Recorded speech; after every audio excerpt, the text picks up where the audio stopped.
सामान्य साथियों, हम प्रभुजन सम्मेलन कर रहे हैं। प्रभुजन सम्मेलन अस्तित्व बचाओ भाईचारा बनाओ। पहली बात, प्रभुजन सम्मेलन ही क्यों?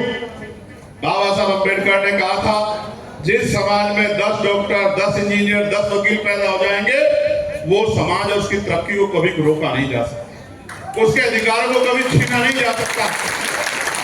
सामान्य साथियों, लेकिन आज आप गौर करके देखो कि आज तो अधिकार भी छीन रहे हैं और भविष्य भी अंधकार में नजर आ रहा है। ऐसा क्यों?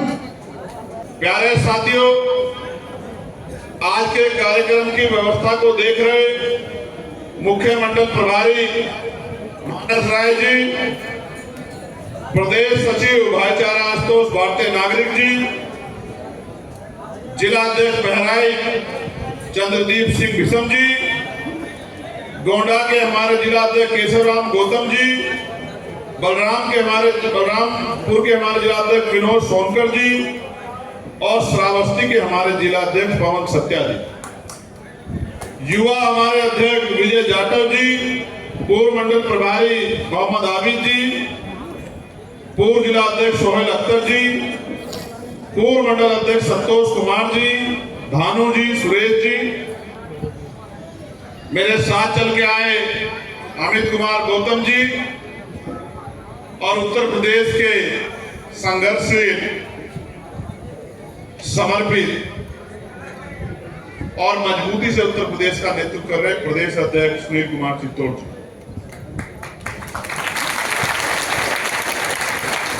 पुलिस के भाइयों और मीडिया के साथियों, आज आपको भी बड़ा कष्ट उठाना पड़ रहा है। आप समझो, अगर मैं इनके लिए अच्छी व्यवस्था करता तो आपके लिए भी अच्छी व्यवस्था करता। अभी हमारा दल आर्थिक रूप से बहुत मजबूत नहीं, वरना हम आपके लिए एसी वाली व्यवस्था करते।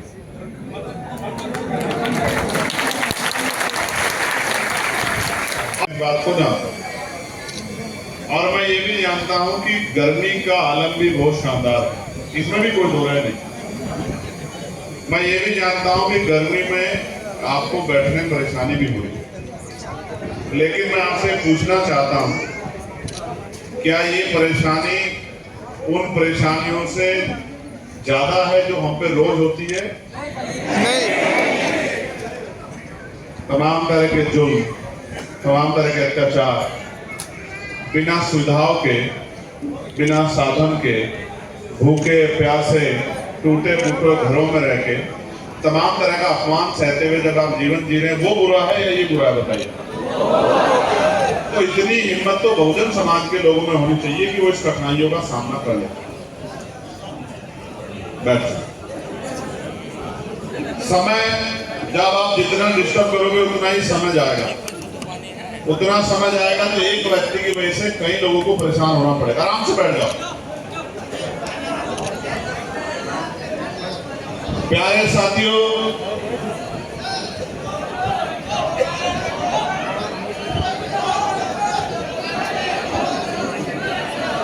आप और मैं जानते हैं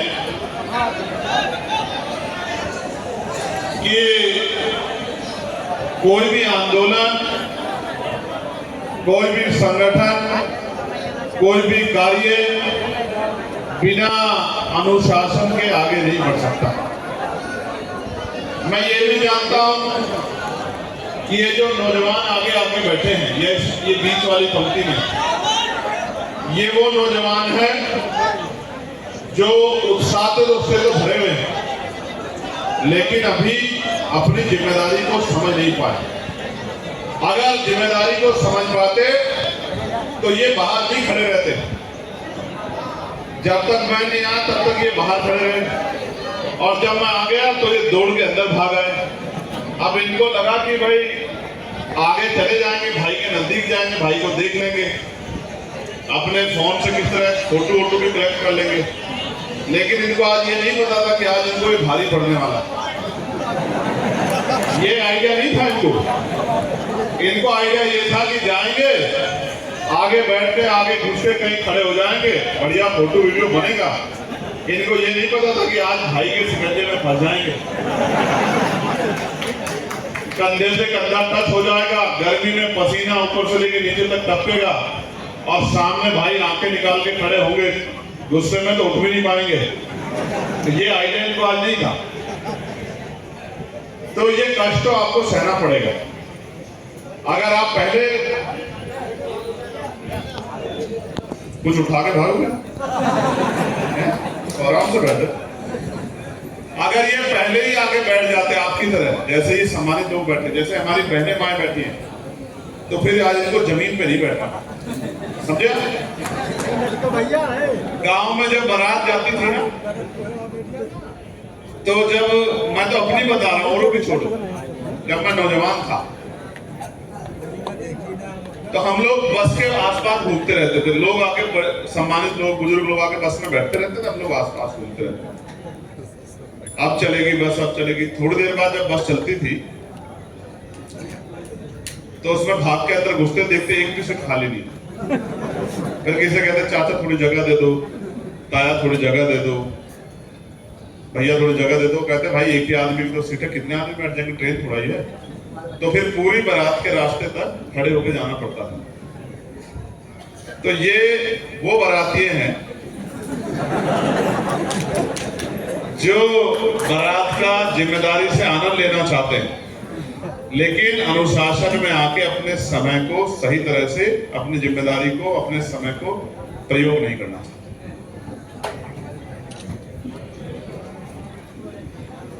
मैं ये सोचता हूं कि आप मुझसे बहुत प्यार करते हैं, लेकिन अगर आप मेरी बातों के साथ नहीं खड़े होंगे तो उस प्यार का कोई फायदा मुझे नहीं मिलेगा।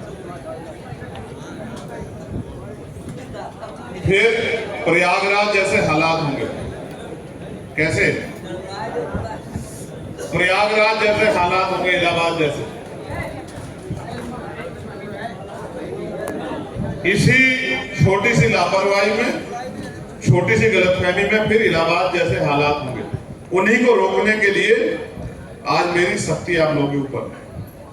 मैं आज आपको इस मंच से कह रहा हूं, हम संविधान को मानने वाले लोग हैं, हमें कानून को अपने हाथ में नहीं लेना चाहिए, समझे आप? दुश्मन का काम है कि वो हमें तमाम तरह की साजिशों में, षड्यंत्रों में फंसाएगा, और वो कोशिश करेगा कि हम उनकी साजिश षड्यंत्र में फंस जाए। जो पुलिस के भाई सामने खड़े होते हैं वो भी तो हमारे बीच के लोग हैं, वो कोई बाहर से थोड़ा ही आए, किसी दूसरे देश की सेना थोड़ा ही। वो तो हमारे परिवार के किसान, कमेरे, नौजवान, गरीब, मजदूर, किसान परिवार के तो लोग हैं। उनसे लड़ने का काम हमें आगे नहीं बढ़ा सकता कभी। तो आज से मेरी बात को गौर से सुनो कि कानून को किसी भी कीमत पे हाथ में नहीं लेना। संघर्ष करो, करना चाहिए, बड़े बड़े संघर्ष करो, बड़े बड़े आंदोलन करो, तमाम लड़ाई लड़ो, लेकिन संविधान के दायरे में होकर लड़ो, समझे? जब हम संविधान के दायरे में होकर लड़ेंगे तभी तो जीतेंगे ना। चलिए, धन्यवाद। प्यारे साथियों, बहराइच की क्रांतिकारी धरती, यहाँ स्टेज पर उपस्थित हमारी पार्टी संगठन के सभी सम्मानितगण, उनके साथ साथ इस क्षेत्र से और उत्तर प्रदेश से बहुत सारे सम्मानित बहुजन समाज के महत्वपूर्ण पिलर मुझे यहाँ दिखाई दे रहे हैं। रामेश्वर पवन जी और तमाम उनके साथ वो साथी जिनको मैंने आज यहाँ देखा, जिन्होंने पार्टी की आर्थिक मदद की, मैं आप सबका धन्यवाद करता हूँ। और मैं आपका भी बहुत बहुत धन्यवाद करता हूं, नौजवान भाइयों का, सम्मानित इस क्षेत्र के जिम्मेदार लोगों का, मुझसे बड़े बुजुर्गों का, मेरी मातृशक्ति का, जो इतनी बड़ी संख्या में यहाँ आज हमारी माए बहनें पहुंचे, मैं आपका भी बहुत बहुत धन्यवाद करता हूं। कहते हैं कुदरत ने महिला को सबसे बड़ी शक्ति जो दी है वो धैर्य है।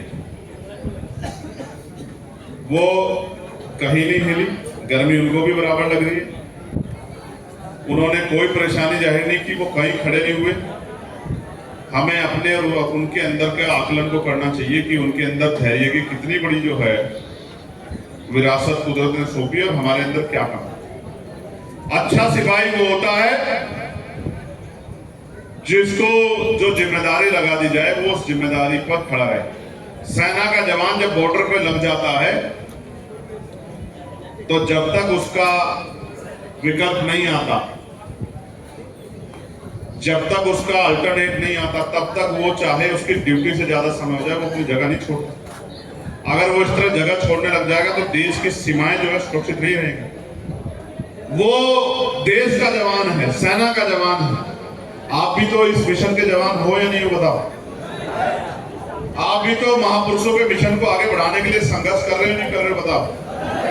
तो आपको भी अपनी जिम्मेदारी को समझना पड़ेगा। और यही नहीं, उत्तर प्रदेश में मुझे नहीं पता है, आप लोग बता सकते हो, मैं आपको विश्वास दिलाता हूं कि पत्रकारिता करने वाले भाइयों की सुरक्षा और उनके रिटायरमेंट के बाद उनकी पेंशन की मजबूत व्यवस्था हम बिहार से ज्यादा करके देंगे। इस बात का मैं आपको विश्वास। हालांकि ये भी एक कड़वा सच है कि पत्रकारिता पे बड़े सवाल खड़े हो रहे हैं। कुछ लोगों की वजह से बहुत सारे पत्रकारों की मेहनत को, उनके संघर्ष को, जिस तरह का अगर वो किसी ताकतवर के खिलाफ उठा दे आवाज, किस तरह का जुर्म जाते न्याय सरकार के खिलाफ उठाने पर सहना पड़ता है, ये भी किसी छिपावा नहीं। एक पत्रकार की हत्या भी हुई थी, आपको याद होगा, सड़क पे उसको गोली मारी गई। ये भी दिन देखने पड़ रहा है सीतापुर में। प्यारे साथियों, अब मैं अपनी बात को शुरू करता हूं और अपनी बात को शुरू करने से पहले बहुजन समाज में जन्मे सभी संतों, गुरुओं और महान पुरुषों को नमन करता हूं। और नमन करने के पीछे मेरा एकमात्र कारण है कि उनके विचारों पे चलना और उनके विचारों को जिंदा रखना। महामानव तथागत बुद्ध से लेके जगत गुरु सतगुरु रविदास जी महाराज, भगवान वाल्मीकि महाराज, गुरु नानक देव, संत कबीर, संत गाडगे जी महाराज, नारायणा गुरु, गुरु घासीदास, शिक्षा के नायक, अग्रदूत राष्ट्रपिता ज्योतिबा फूले, आरक्षण के जनक छत्रपति साहू जी महाराज, करोड़ों महिलाओं के, शोषितों के, वंचितों के मुक्तिदाता, भारतीय संविधान के निर्माता डॉक्टर बाबा साहब अम्बेडकर, मां सावित्रीबाई फूले, मां रमाबाई, ईवी पेरियार रामानायकर स्वामी, पेरियार ललई यादव, बाबू जगदेव प्रसाद कुशवाहा, जननायक कपूरी ठाकुर, डॉक्टर फरीदी, महामना रामसु वर्मा, चौधरी महाराज सिंह भारती, सर छोटू राम, बाबू सिंह दयाल चौरसिया, स्वामी ब्रह्मानंद लोधी, मां अहिल्याबाई होलकर, महाराजा सुहेल देव, महाराजा बिजली पासी, लाखन पासी, मान्यवर दीना भाना वाल्मीकि साहब, संत राम बी प्रजापति जी और मेरे राजनीतिक गुरु मान्यवर साहब श्री काशीराम जी को नमन करता हूं, उनको याद करता हूं। आज हम प्रभुजन सम्मेलन में हैं और ये हमारा 11वां प्रभुजन सम्मेलन। इस सम्मेलन पे मैं सबसे पहले चर्चा करूंगा। ये सम्मेलन सहारनपुर से शुरू हुआ, ये सम्मेलन सहारनपुर से शुरू हुआ, उसके बाद हापुड़ में हुआ, फिर आगरा में हुआ, गाजीपुर में हुआ, लखनऊ में हुआ और जब इसकी गूंज 1 जून को लखनऊ में हुई, 1 जून यानी कि अर्जक संघ के स्थापना दिवस के दिन, जिस दिन 1 जून को यह कार्यक्रम लखनऊ में हुआ, उससे पहले आगरा में हुआ। तो इस कार्यक्रम में तमाम राजनीतिक दलों का, तमाम मीडिया का, तमाम राजनीतिक सलाहकारों का, तमाम अधिकारी कर्मचारियों का ध्यान अपनी तरफ खींचा और हलचल पैदा हो गई उत्तर प्रदेश की राजनीति में। उसके बाद ये झांसी में हुआ, फिर ये गाजीपुर में हुआ, फिर ये अभी मऊ में हुआ और अब आपके यहाँ हम लोग मौजूद हैं। मैं अगला 1 घंटा, मेरी क्षमता बहुत है, मैं 2-2.5 घंटे बोल सकता हूँ, इसमें कोई दो राय नहीं, आप लोग इस बात को जानते हो। मैं माइक के अलावा भी मैं बिना माइक के भी बोल सकता हूं, आप इस बात को भी जानते हो नहीं जानते हो? तो मैं आपके जीवन के कुछ समय को चाहता हूं, इसलिए चाहता हूं कि जो मेरे अंदर चल रहा है, जो दर्द मेरे अंदर है, उस दर्द को मैं आपके साथ बांटना चाहता हूं। ये चाहता हूं कि उस दर्द को आप समझें, क्योंकि अगर आप उस दर्द को नहीं समझोगे, आपके साथ में उस दर्द को नहीं बांटूंगा, तो फिर मुझे लगता है कि ये लड़ाई कभी पूरी नहीं हो सकती, मंजिल तक नहीं पहुंच सकती। सम्मानित साथियों, हम प्रभुजन सम्मेलन कर रहे हैं। प्रभुजन सम्मेलन अस्तित्व बचाओ भाईचारा बनाओ। पहली बात, प्रभुजन सम्मेलन ही क्यों? बाबा साहब अम्बेडकर ने कहा था, जिस समाज में 10 डॉक्टर, 10 इंजीनियर, 10 वकील पैदा हो जाएंगे, वो समाज और उसकी तरक्की को कभी रोका नहीं जा सकता, उसके अधिकारों को कभी छीना नहीं जा सकता। सम्मानित साथियों, लेकिन आज आप गौर करके देखो कि आज तो अधिकार भी छीन रहे हैं और भविष्य भी अंधकार में नजर आ रहा है। ऐसा क्यों? ऐसा इसलिए कि जिस समाज का पढ़ा लिखा वर्ग उस समाज का संरक्षण नहीं करता, उस समाज की नीति नहीं बनाता, उस समाज को रास्ता नहीं दिखाता, उस समाज की लड़ाई को नहीं लड़ता, उस समाज का हाथ नहीं पकड़ता, वो समाज कभी तरक्की नहीं कर सकता है। क्योंकि भारत में जो सामाजिक व्यवस्था है, जो जाति व्यवस्था है, जो आर्थिक व्यवस्था है, एक तरफ हम समाज में भाईचारा पैदा करके समता मूलक समाज बनाने का काम करने के लिए आगे की तरफ बढ़ रहे हैं, दूसरी तरफ मनुवाद को मानने वाले लोग, अंधविश्वास को मानने वाले लोग, पाखंडवाद को मानने वाले लोग, गैर बराबरी को मानने वाले लोग, जातिवाद को मानने वाले लोग, सामंतवाद को मानने वाले लोग, वो उनके लोग एड़ी चोटी का जोड़ लगा रहे हैं कि भारत में कभी समता मूलक समाज ना बने। अगर ऐसा होता कि इसको रोकने का प्रयास ना किया जा रहा होता, तो मैं आपको गारंटी देकर कहता हूं कि फिर अकेला चंद्रशेखर आजाद समाज पार्टी के ये पहरेदार ही काफी थे इस लड़ाई को लड़ने के लिए। लेकिन आज तो मेरे भाइयों, मेरी मां, मेरे बच्चों, मेरे सम्मानित बुजुर्गों, आज तो एडी चोटी का जोड़ लगा के इस समता मूलक समाज को, इस मानवतावादी समाज को बनाने वाले काम को पीछे खींचने के लिए तमाम संगठन, तमाम दल एडी चोटी का जोड़ लगा रहे। अगर ऐसा ना होता तो आजादी के 75 साल बाद भी लाखों लोग यहाँ भूखे नहीं सोते, लाखों लोग बिना छत के नहीं सोते। इस देश में बहन बेटियों के साथ जुट जाते अत्याचार नहीं होता, कमजोर वर्गों के लोगों को मारकर नहीं लटकाया जाता, उनकी बच्चों के साथ अभी बलिया की घटना मेरे याद है, मैं उसको भूला नहीं हूं। बलिया की घटना, उस 12 साल की बच्ची को क्या नहीं सहना पड़ा और अन्याय करके, सामूहिक रेप करके उसको लटका के मरने के लिए मजबूर कर दिया गया। मैं जब गया था बलिया का परिवार मेरे आगे आया, हाथ जोड़ के बैठ गया। मैंने तत्काल वहां के एसपी को फोन किया, वहां के एसपी ने मुझे विश्वास दिलाया कि चंद्रशेखर आजाद जी, मैं आपके जिले में रह के आया हूँ, आपके पड़ोसी जिले में रह के आया हूँ, आप मेरी बात को याद रखना, हम इन गुंडों को किसी कीमत पे छोड़ेंगे नहीं, कोई मौका आपको नहीं देंगे कि आपको शिकायत हो जाए। प्यारे साथियों, ये बात मैं आपसे इसलिए कह रहा हूं कि प्रभुजन सम्मेलन ही क्यों? क्योंकि आपने देखा होगा, अब से पहले तो बहुत सारी पार्टियां प्रभुजन सम्मेलन करती थी, लेकिन उस सम्मेलन में एक ही जाति के लोग, एक ही धर्म के लोग कुर्सियों पे बैठते थे और सामने आम जनता बैठती थी और वो कुर्सी पे बैठ के मंच पे आके बताते थे कि आप कौन हो, आपको क्या करना है। क्यों बताते थे? क्योंकि ऐसा लगता था कि उन्हीं के पास ज्यादा ज्ञान है। लेकिन जब से भारतीय संविधान आया है तो हक वंचित समाज में भी डॉक्टर भी पैदा हुए, इंजीनियर भी पैदा हुए, वकील भी पैदा हुए, जज भी पैदा हुए, IAS IPS भी पैदा हुए, लेखक भी पैदा हुए, पत्रकार भी पैदा हुए।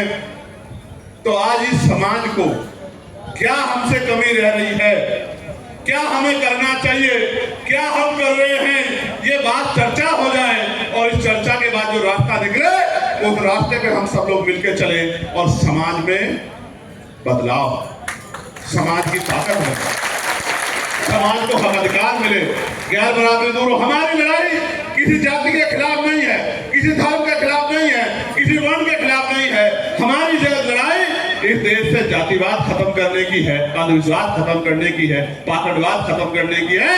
इस देश में मानवतावाद लाने की लड़ाई को हम लोग लड़ रहे हैं। जैसे गुरु घासीदास जी कहते हैं कि मन के मन के एक समान, कि मानव मानव एक समान होते हैं। एक ही प्रक्रिया से पैदा हुए लोग जात के आधार पर छोटे और बड़े नहीं हो सकते। मैं इस व्यवस्था को नहीं मानता। मैं मानता हूं कि हर कोई बराबर है और उसको बराबर का सम्मान मिलना चाहिए। मजदूरों को भी वही सम्मान मिलना चाहिए जो मालिकों को मिलता है। अगर मालिकों को सम्मान मिलता है और मजदूरों को नहीं मिलता है तो मैं कह देना चाहता हूं इस बहराइच की धरती से, अगर मजदूर नहीं होगा तो कोई मालिक भी नहीं होगा। मेरी बात को आप याद रखें। मजदूर है जो पसीना बहाता है, मजदूर है जो खून बहाता है, मजदूर है जो एडिया रगड़ता है, उसके बाद ये बिल्डिंगें बनती है। अगर मजदूर नहीं होगा तो मालिक भी नहीं होगा। और अगर मजदूर को सम्मान मिलेगा तो ही मालिक को सम्मान मिलना चाहिए। हमारी लड़ाई सिर्फ इतनी, हमारी लड़ाई इतनी है कि महिलाओं का अपमान नहीं होना चाहिए, महिलाओं को नुकसान नहीं होना चाहिए, महिलाओं के साथ जुर्म ज्यादती नहीं होनी चाहिए। सरकारें तो रोक नहीं पा रही। तो इसलिए हम ये मानते हैं कि बहुजन समाज में भी अच्छे लेखक, अच्छे चिंतक, अच्छे वकील, अच्छे नेता, अच्छे सामाजिक व्यवस्था को आगे बढ़ाने वाले लोग हैं। तो हम उनकी उस बात का खंडन करते हैं जो कहते हैं कि एक ही जाति, एक ही धर्म के लोग प्रभुजन होते हैं। आज इस मंच पे बैठे तमाम लोग हमारे प्रभुजन हैं और यहाँ जो सामने जो लोग बैठे हैं वो भी प्रभुजन हैं। हम प्रभुजन आपस में मिलके जो आगे मैं विषय दूंगा उसको चर्चा करके और ये तय करें कि भारत एक लोकतांत्रिक देश है। लोकतांत्रिक देश में जब ये राजतांत्रिक था तो युद्ध होते थे। रानी के पेट से जो पैदा होता था उसके माथे पे लिखा होता था कि वो राजा होगा। युद्ध होते थे, सीमा विस्तार होता था और एक राजा चला जाता था, उसका बेटा राजा बन जाता था। लेकिन जब बाबा साहब अम्बेडकर ने वोट का अधिकार दिलाया तो रानी का पेट चीर दिया और कहा आज के बाद राजा रानी के पेट से पैदा नहीं होगा, पहले तो बहुत से तैयार होगा। प्यारे साथियों, बाबा साहब की बात को लेके इसके बाद मैं दोबारा बीच में नहीं टोकूंगा भाई। अगर आप में से कोई खड़ा होके और एक पंक्ति बना के आगे बढ़ता जाएगा तो मुझे फिर परेशानी होगी, मेरा काम अव्यवस्थित होगा। मैं इससे असहमत हूं। मैं आखिरी बार कह रहा हूं, इस बार के बाद मैं टोकूंगा नहीं, मैं चुप रह जाऊंगा। लेकिन बहराइच की इस बात को लेके जाऊंगा और उन चेहरों को भी लेके जाऊंगा जिन्होंने मेरी बात के खिलाफ जाके जो है लाख हजारों लोगों के को समझाने के काम को रोकने का काम किया। मैं स्पष्टवादी व्यक्ति हूं, बार बार नहीं कहता हूं। अब अगर मुझे बीच में रुकना पड़ा, ये जो बैग वाले भाई हैं, बम लेके जाओगे अपना बैग में, पीछे हो जाओ, पीछे हो जाओ। अगर आपको बैठने में परेशानी है तो आप पीछे हो जाओ भाई। हो सकता है किसी को तकलीफ हो, कमर में पैर में दिक्कत हो सकती है तो पीछे चला जाए। बस भैया बैठ। तो सर पहले कहां को परेशान होंगे, कहां को घुसे उसमें भीड़ में। जाओ आप, जाओ बड़ा हम पे बहुत काम है भाई, हमारा काम जरूरी है। रास्ता दो, जल्दी रास्ता दो बेटे, रास्ता दो, रास्ता तो जल्दी से रास्ता दो भाई। जैसे जाओ उधर छोड़ो। ए भाई इधर को आओ, इधर को आओ, रास्ता छोड़ो, इधर आओ।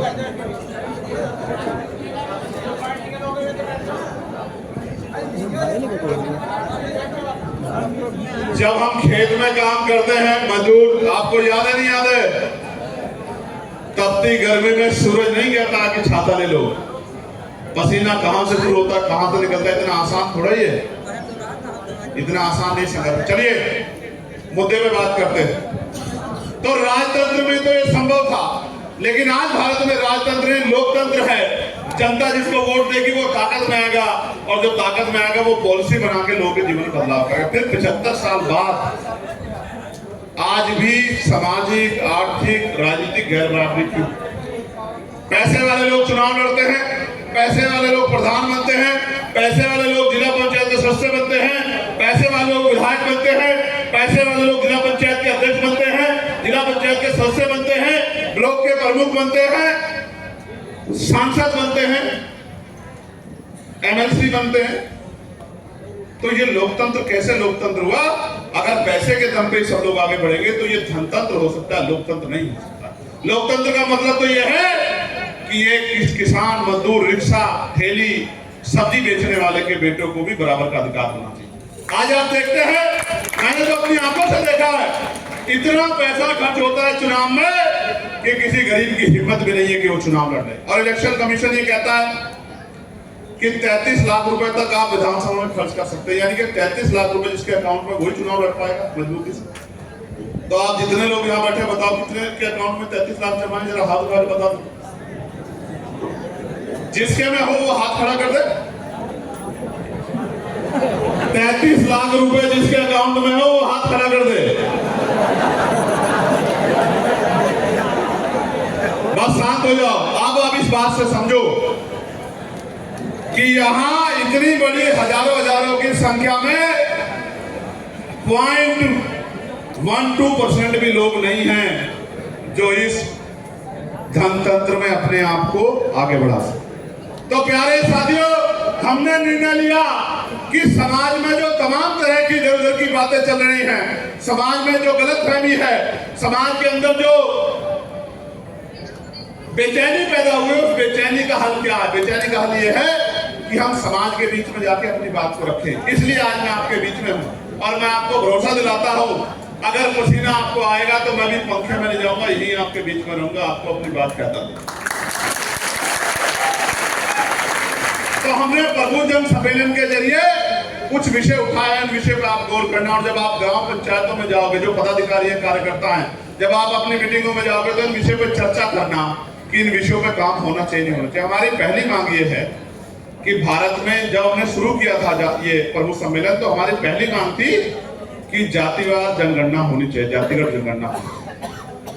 और इस सम्मेलन के छठे सम्मेलन के बाद है उत्तर प्रदेश की में जब ये सम्मेलन शुरू हुए तो केंद्र की सरकार ने घोषणा की कि हम जातिगत जनगणना कराएंगे। अब आप समझिए, जातिगत जनगणना कब हुई थी? पिछली बार कब हुई थी पवन जी? 1931, 1931 में। कब? उसकी तिथि में, उस साल में पैदा हुआ एक भी आदमी यहां नहीं होगा। यानी कि इस पीढ़ी ने देखी नहीं गणना कैसे होती है। 1931 में गणना हुई, जहां पता लगा कि पिछड़ों की आबादी 52% है। शेड्यूल कास्ट, शेड्यूल ट्राइब की होती आई है, लेकिन 2011 में हर 10 साल बाद जब होती थी तो उसको कास्ट इकोनॉमी सोशियो सेंसस का नाम दिया गया, सर्वे का नाम दिया गया। उस गणना को भी, उसके आंकड़े भी सार्वजनिक नहीं किए गए। ये बात मैं आपको इसलिए बता रहा हूं, गणना से फायदा क्या है, नुकसान क्या है समझो। क्योंकि टीवी में बैठ के तो पत्रकार साथी, राजनीतिक विश्लेषक कह देते हैं कि जातिगत जनगणना से जातिवाद बढ़ेगा। मैं आपको बताना चाहता हूं क्या होगा ये हम मांग कर रहे हैं, जातिगत गणना में आर्थिक गणना का भी कॉलम होना चाहिए। क्या किसके पास टीवी है, किसके पास फ्रिज है, किसके पास कूलर है, किसके पास 2 पहियों की गाड़ी है, किसके पास 4 पहियों की गाड़ी है, किसके पास 6 पहियों की गाड़ी है, किसके पास ट्रैक्टर है, किसके अकाउंट में पैसा है, कौन नौकरी पे है, कौन प्राइवेट नौकरी पे है, कौन सरकारी नौकरी पे है, किसके पास हेलीकॉप्टर है, किसके पास जमीन है और किसके पास बिजनेस है, किसके पास उद्योग है।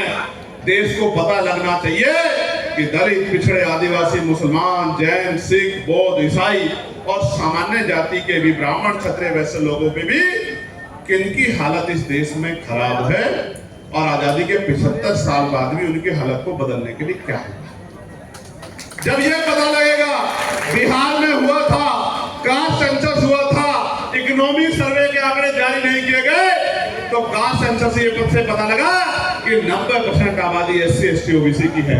तो मैं आपको समझाना चाहता हूं कि जब 90% आबादी SC, ST, OBC की है, तो राजकाज भी SC, ST, OBC माइनॉरिटी के हाथ में होना चाहिए। होना चाहिए नहीं होना चाहिए बताइए। अब आप ये सोचेंगे कि भाई राजकाज तो उत्तर प्रदेश में योगी जी के पास नहीं, तो राजपाल SC, ST, OBC पे आ जाएगा तो क्या फर्क पड़ जाएगा? मैं आपको भविष्य में अभी बात रखते बताऊंगा कि राजकाज आएगा तो क्या होगा। प्यारे साथियों, हम ये मांग कर रहे हैं कि 52% OBC को 52% आरक्षण की व्यवस्था इस देश में होनी चाहिए। हम ये मांग कर रहे हैं कि प्रमोशन में रिजर्वेशन का बिल पार्लियामेंट में पड़ा हुआ है। वो बिल जो समाजवादी पार्टी के सांसद जो मेरी लोकसभा नगीना से यशवीर जी जीत के आए थे, शेड्यूल कास्ट के थे, उन्होंने उस बिल को लोकसभा में फाड़ दिया था। वो कहते हैं ना, हमें तो अपनों ने लूटा, गैरों में कहां दम। हमारी पीठ में छुरा तो अपनों ने घूपा। अगर समाजवादी पार्टी के सांसद भाई यशवीर वो बिल नहीं फाड़ते तो एससी एसटी के कर्मचारियों को जो प्रमोशन में रिजर्वेशन मिल रहा था वो इस देश में बंद नहीं है। सम्मानित साथियों, अगर मैं उनकी जगह होता तो अपने एससी एसटी के भाइयों से नफरत नहीं करता। मैं कहता इस बिल को और विस्तृत कर लो, एससी एसटी के साथ ओबीसी को भी प्रमोशन में आरक्षण का लाभ मिलना। लेकिन दिल छोटा है तो एससी एसटी के प्रमोशन का बिल फड़वा दिया। और जो सत्ता में बैठी है चाहे भाजपा या कांग्रेस, वो तो कभी चाहती ही नहीं थी कि एससी एसटी के कर्मचारियों को प्रमोशन मिले। उसके बाद डिमोशन हुए और कितने अधिकारियों को, कर्मचारियों को खून के आंसू रोने पड़े, ये एससी एसटी के कर्मचारी जानते। तो हम तो मांग कर रहे हैं, आपको याद होगा पार्लियामेंट में प्राइवेट मेंबर बिल लेके आया था मैं, क्योंकि संख्या हमारी कम है तो उस पर चर्चा नहीं करा पाया। इंट्रोड्यूस मैंने उसको करा दिया था। प्राइवेट मेंबर बिल लेके आया कि जिस तरह से निजीकरण बढ़ रहा है, सरकारी नौकरियां खत्म हो रही, सरकारी डिपार्टमेंट खत्म हो रहे हैं, अभी सामाजिक गैर बराबरी जारी है, तो एससी एसटी ओबीसी के लोगों को निजी क्षेत्रों में भी आरक्षण मिलना चाहिए। बिल में पार्लियामेंट में लेके आया था, मेरे अलावा पार्लियामेंट में कोई इस बिल को लेके नहीं आ पाया। ना ही किसी ने हिम्मत जुटाई, ना ही किसी ने सोचा कि एससी एसटी ओबीसी के नौजवान बेरोजगार घूम रहे हैं, बच्चों के बारे में हमें सोचना चाहिए, जो पढ़ लिख के सोच रहे हैं कि हमारा भविष्य क्या है। सम्मानित साथियों, आरक्षण पर जिस तरह का हमला हो रहा है, मैं प्रभुजन से भी पूछना चाहता हूं, आपसे पूछना चाहता हूं, आरक्षण क्या है? मैं इसका उदाहरण आपको बताता हूं। एक जवान आज मुझे मिला था, सीआरपीएफ का नहीं, सॉरी सीआईएसएफ का जवान था। मैंने उससे पूछा कि आपके परिवार में कौन कौन है? तो बोला भैया 4 बहन भाई है। मैंने कहा क्या क्या करते हैं? तो बोला भैया मेरा दूसरा भाई जॉब करता है, सरकारी नौकरी, मैं सीआईएसएफ में हूँ, मेरी 2 बहनें हैं गवर्नमेंट स्कूल में टीचर हैं। मैंने कहा आपके पिता क्या करते थे? तो बोला भैया मेरे पिताजी पोस्ट ऑफिस में पोस्ट मास्टर थे। तो मैंने उसको कहा कि मेरी बात सुनो, ये जो नौकरी आपको मिली ये उस एक पोस्ट मास्टर की नौकरी से निकल के आई है, मेरी बात को आप याद। तो मैंने उसे बताया कि भाई ये जो नौकरी आपको मिली है, ये नौकरी आसानी से नहीं मिली। आपके पिता को जो पोस्ट मास्टर की नौकरी मिली थी आरक्षण की वजह से, उस नौकरी की वजह से आप चारों लोगों को नौकरी मिली है। आप याद रखना, अपने माँ बाप का दिल कभी मत दुखाना। उसने मुझे कहा कि मेरे माँ बाप ने भैया कुछ नहीं कमाया, मेरे पिता ने सिर्फ और सिर्फ शिक्षा पे जोर दिया और हमको पढ़ाने का काम किया और अपने मन लगा के पढ़ने का काम किया, जिसकी वजह से आज हम चारों बहन भाई नौकरी पे हैं। मैं आपको बताना चाहता हूँ, आरक्षण से सिर्फ नौकरी नहीं मिली है, सिर्फ नौकरी नहीं मिली, आरक्षण ने हमें हथियार दिया है कि हम पढ़ लिख के डॉक्टर, इंजीनियर, आईएएस, आईपीएस, वकील जज बन सके और सिस्टम में बैठ के अपने लोगों को उनका मनोबल बढ़ा के आगे बढ़ने के लिए प्रेरित कर सके। मैं आपको एक कहानी सुनाता हूँ। मैं एक कहानी आपको सुनाता, बहुत अच्छी कहानी, आपके जीवन पे असर पैदा करेगी। अभी गर्मी कम हुई है ना? हुई है ना? हाँ, बिचारों की गर्मी बढ़ी है तो सूरज वाली गर्मी कम हो गई। प्यारे साथियों, एक नौजवान जो संविधान के लागू होने के बाद आईएएस बना, सिविल सर्विस में गया। जब वो सिविल सर्विस में गया और बाबा साहब अम्बेडकर तक ये बात पहुंची, तो बाबा साहब अम्बेडकर ने उस नौजवान पर खबर भेजी कि आप उससे मिलने के लिए आना। उस समय बाबा साहब अम्बेडकर समाज में जा जाके समाज को पे बैक टू सोसाइटी, यानी कि समाज को वापस करो, जिस समाज से निकल के आए हो उस समाज का हाथ पकड़ो, उस समाज को ताकत दो, उस समाज को रास्ता दिखाओ, उस समाज का नेतृत्व करो, पे बैक टू सोसाइटी का आंदोलन चला। जब ये बात उस नौजवान पे गई तो उसको लगा कि शायद बाबा साहब अम्बेडकर बेबेटू सोसाइटी के लिए मुझसे कुछ मदद चाहते होंगे, इसलिए बाबा साहब अम्बेडकर ने मुझे बुलाया। बाबा साहब अम्बेडकर ने खबर उसको भेजी थी और उनकी खबर के बाद वो आ भी गया। जिस दिन आया तो बाबा साहब अम्बेडकर अपना कुछ काम निपटा रहे। वो आया, बाबा साहब अम्बेडकर को जयदीन करी। बाबा साहब ने कहा कि अच्छा आगे को बैठ जाओ। बाबा साहब अपना काम करने लगे। बाबा साहब ने पूछा परिवार में सब ठीक है? उसने कहा हाँ बाबा साहब सब ठीक। अब उसको लगा कि अब बाबा साहब कहेंगे कि कुछ आर्थिक मदद करो मूवमेंट चलाने के लिए। फिर बाबा साहब ने पूछा IAS बन के कैसा लग रहा है? उसने जवाब दिया कि बाबा साहब अच्छा लग रहा है। फिर बाबा साहब अपने काम में जुट गए। फिर बाबा साहब ने पूछा गांव जाते हो? ये कह के बाबा साहब अपने काम करने लगे। उसका जवाब नहीं आया। बाबा साहब ने पुनः पूछा गांव जाते हो? तो उसने कहा नहीं, कब जाता हूं बाबा साहब, समय नहीं लगता। तो बाबा साहब ने बहुत महत्वपूर्ण बात की मेरे प्रियजनों। बाबा साहब ने कहा कि गांव में जाएगा। बाबा साहब ने उससे पूछा कि क्यों कह रहा हूं, ये नहीं पूछोगे? मैं तुम्हें गांव में जाने क्यों कह रहा हूं, ये नहीं पूछोगे? तो उसने कहा बाबा साहब बताइए। तो बाबा साहब ने कहा मैं तुम्हें गांव में जाने के लिए इसलिए कह रहा हूं कि जब तुम लाल बत्ती की गाड़ी में बैठकर उस गांव में जाओगे जिस गांव से तुम निकल कर आए, जब तुम्हारी गाड़ी को तुम्हारा हमरा गांव में पहुंचने के बाद खोलेगा, हमारे सुरक्षा वाले जवान तुम्हारे सम्मान में सैल्यूट देंगे। वो गाड़ी उन टूटी फूटी सड़कों से जब आपके घर तक पहुंचेगी तो आप ये देखना उस गांव में रहने वाले आपके बीच के लोगों के अंदर कितना मनोबल पैदा होगा, कितनी ताकत पैदा होगी। वो तुमसे प्रेरणा लेके तुम्हारे जैसा बनने का प्रयास करेंगे, तुम्हारे जैसे जो है शिक्षा का महत्व को समझ के आगे बढ़ने का काम करेंगे। बाबा साहब अम्बेडकर ने कहा मैंने तुम्हें मदद के लिए नहीं बुलाया, मैंने तुम्हें इसलिए बुलाया है कि जब तुम जाओगे अपनी बात को रखोगे तो वो जो आपके बीच के लोग हैं जिनके बीच में पले बड़े हो वो भी शिक्षा के महत्व को समझेंगे और आपके जैसा बनने का प्रयास करेंगे। और जब वो आपके जैसे बनने का प्रयास करेंगे तो शायद आपके जैसे न बने लेकिन आपके आसपास जरूर पहुंचेंगे, उनमें बहुत बड़ा बदलाव होगा। इसलिए मैं आपसे कह रहा हूं कि ये जो पढ़ा लिखा प्रबुद्धजन समाज यहाँ बैठा है, मैं आपके सामने बात रखते हुए कह रहा हूं कि आरक्षण जो है वो हमारा हथियार है। उस हथियार को पहले तो क्लास 1 क्लास 2 में पूरा होने ही नहीं दिया, 3-4 में पूरा हुआ भी, उस हथियार को भी छीनने का लूटने का पूरा प्रयास सरकार करती है। और हम क्या कर रहे हैं? हम क्या कर रहे हैं? हम सिर्फ नारा लगा रहे हैं, फोन में वीडियो बना रहे हैं, झंडा उठा रहे हैं और घर में पढ़ के सो रहे हैं, फोन में सिर्फ रील देख रहे हैं। मैं यहां खड़ा हूं बहराइच में आपके सामने, अगर मैं 100-200 हजार किलोमीटर दूर होता तो फोन पे आप मुझे सुनने से समझ आता।